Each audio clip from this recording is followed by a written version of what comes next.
ரொம்ப நாளா இந்த ஹேர் பேண்ட் வீட்லயே இருந்தது. சரி தூக்கி போடவும் மனசு இல்ல. இத வச்சு ஏதாவது பண்ணணும் அப்படின்னு யோசிச்சுட்டு இருக்கும்போது தான், ஓகே இந்த பேண்ட வச்சு ஒரு சூப்பரா வந்து இத மேக் பண்ணிடலாம் அப்படின்னு ஒரு ஐடியா தோணுச்சு.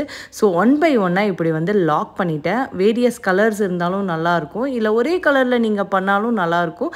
பட் நான் இவ்ளோ கலர்ஸ்ல பண்ணதுக்கு காரணம் ஒரு ஒரு ட்ரெஸ்ஸுக்கும் இது வந்து மேட்சிங்கா இருக்கும் அப்படின்றதுனால, ஃபைனல் அவுட்புட் பாருங்க ரொம்ப ரொம்ப பியூட்டிஃபுல்லா இருக்கும். உங்க வீட்லயும் இது மாரி இருந்தா இந்த மாதிரி குட்டி குட்டி ஹேர் பேண்ட்ஸை வச்சு யூஸ் பண்ணி பாருங்க.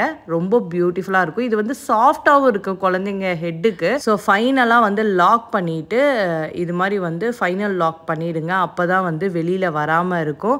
ஸோ இப்போ லாக் பண்ணி முடித்தோடனே இது எல்லாத்தையுமே வந்து மேலே இப்படி வந்து எடுத்து விடுங்க.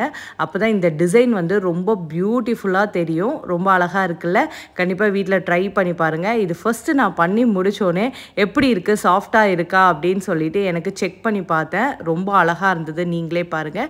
நெக்ஸ்ட்டு என்ன பண்ணுவேன், ரியா பாப்பாவுக்கு தான் வந்து மாட்டி விட்டேன். ரொம்ப அழகாக இருந்தது. இது மாதிரி பிடிச்சிருந்தா லைக்கை தட்டிடுங்க. By guys.